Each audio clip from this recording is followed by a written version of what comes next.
ready for sunset. I'm about 10-15 minutes from home. In fact, if I hadn't all my gear, I could have probably walked here, but just parked the car down the beach a little bit. So my original plan, so I'll just spin you around so you can see, it's about half an hour or so from sunset. So sunset's going to be setting at the mouth of the estuary, and I'm back at the Dee Estuary. You might be able to pick out Hilbury Island just on the horizon. But my original plan was to be down just where those boats are. Now, I don't know if you pick it up on the GoPro, but I was planning on photographing one of the boats with the sun setting in the background, but I had plenty of time to prepare. So I just wandered along the beach a bit, and then I saw, I was down there, I've come up onto the cliffs. One of the things I like about the estuary is the tide and the river are constantly changing shape. So I saw this kind of swish of the river heading out that way, and I thought actually it might make a nice composition to come up here as the sunset goes down, as the sun goes down for sunset, I should say. So just waiting now. As is typical, quite a lot of cloud is built up, but that might help me because it kind of filters out the sun a little bit. So I'm going to set up a composition and then come back and see where we've got. So sun's not quite in the position I want yet, but I've set up the composition. So I'm using the 70-200 lens, and here's the composition I'm working on. So I'll brighten that. So I mentioned in the earlier clip about this lovely kind of, it's almost like a snake of water heading into the distance. So I set up the composition with that coming in from the bottom corner and kind of leading the eye. And if I've got my calculations right, the sun is going to go down kind of just off kind of mid-centre. So I don't think it'd be right in the middle, it'd just be off-centre, which would potentially be quite nice. But I've actually taken a couple of shots with it quite dark because I love that reflection and the reflection of the sun. So I'm underexposing. So I've got my I'm looking at my exposure directly on the sun because it's obviously the brightest piece in the sky. But don't want to underexpose too much because then you lose the detail in the water. But might work. Quite kind of moody, almost like a kind of an old-fashioned nicotine filter where it looks a bit sepia. So I've taken a couple of shots like that, but I'm just waiting for the sun to be in the right position. Just thought I'd talk you through the settings I'm on, which is probably it's probably a shot I'm taking where the settings are probably the least important of any of the films I've done so far. Settings are more or less. It was just a kestrel coming along the cliff edge. There's a couple of little egrets down there as well. But anyway, so I could go with, because I showed you earlier, I'm going for kind of a bit of a underexposed shot that shows the kind of reflections of the water and the sun. I could essentially go for any aperture I like, as long as I then get the exposure right, because I'm not really focusing on anything in particular. As it happens, I put my focus point just above the waterline, but I could, in essence, focus anywhere, because I'm not really going for a sharp focused image. I'm going for something that's a bit more, what's the right phrase? Ethereal, maybe? Is that the right phrase? So something that's a bit more arty. So I'm not looking for, the pin sharpness isn't really that important. But as it happens, just spin you around. I'm on f4, and obviously shooting directly towards the sun always means you're going to have to use a fast shutter speed. So I'm on f4, and that's giving me a shutter speed of 0.004 of a second to compensate for the brightness of the sun. But that would be exposing, perfect exposure according to the camera. Anyway, I think I've mentioned it before. The camera can't think for itself.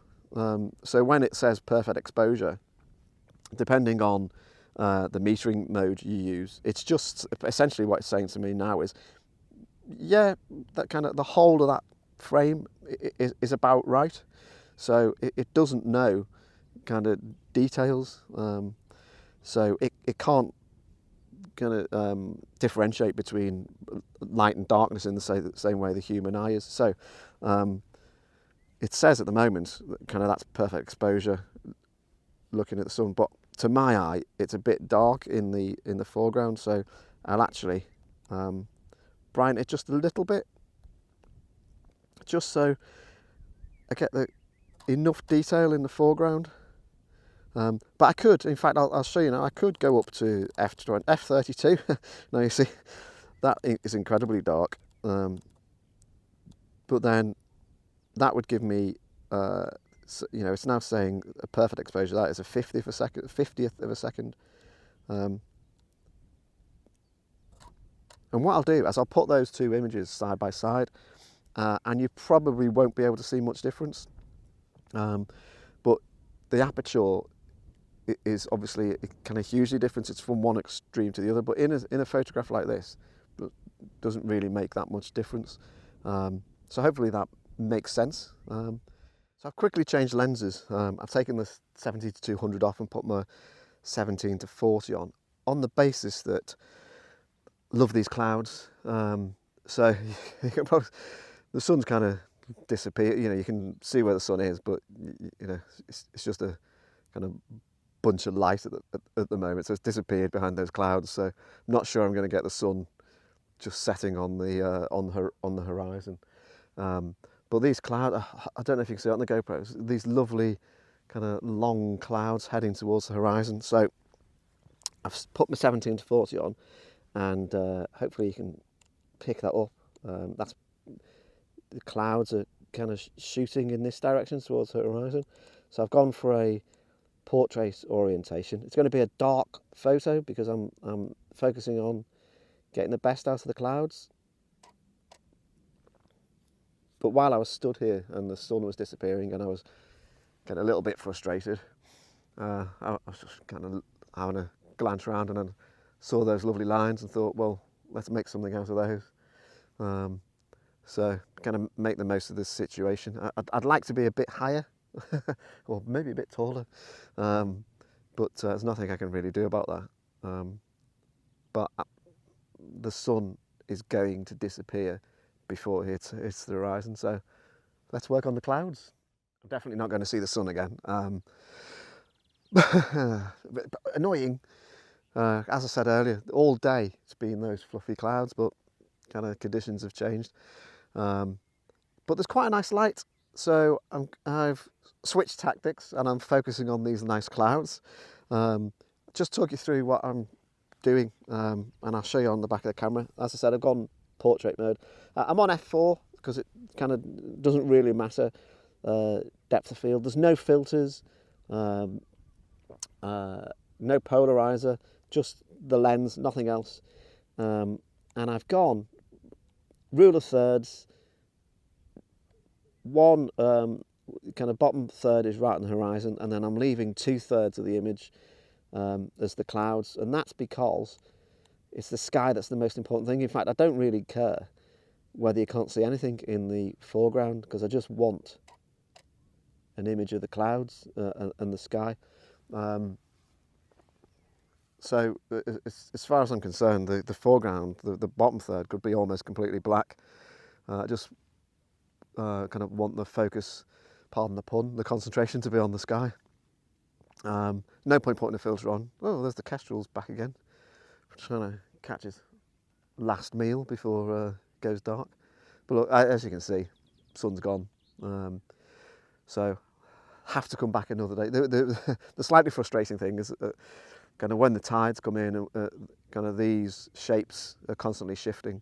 So unless I'm back in the next couple of days, that shape might completely have gone.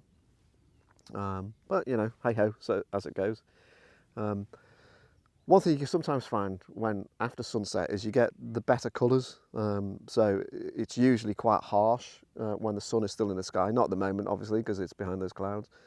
But it might be the case that these clouds, because they're higher, they might get some nice colouring as the sun dips down behind the horizon. So I'll keep my fingers crossed that kind of once the sun is disappeared, get some nice pinks in these, because I think they're really, really high up. I think that's kind of that type of cloud. I can't remember what that type of cloud is called, but I think they're really, really high up. So hopefully get some light shining up onto them and makes something out of the day for me. So let's see. I'm back down on the beach. Colours never arrived, so sun is well and truly down. In fact, the interesting clouds kind of drifted away, as clouds tend to do. So never really got any of that colour. But these are the boats that I was originally going to try and photograph. But I think I made the right decision to go up on the cliff, even though the kind of sunset disappointed a little bit. But that's the way these things go sometimes. But a little bit frustrated because all day it looked promising. But the good thing is I'm only 10 minutes down the road, so next time I see a potential for a good sunset, I can always come back. It's not as if I've kind of driven kind of 100 miles or something for it. I would be really annoyed then. So this is potentially kind of one of the shortest videos I've ever shot. I think I've probably got 2 images that were halfway decent. You never know until you process them. They looked all right in the back of the camera. So I hope you found that interesting, if not short. And thanks for tuning in. Do leave a comment. I'm starting to repeat myself, aren't I? But I do love getting the comments. I love having kind of chats with people. So do leave a comment. And thanks for all the new subscribers. Hope you're enjoying what I'm doing. And see you in the next one. Cheers.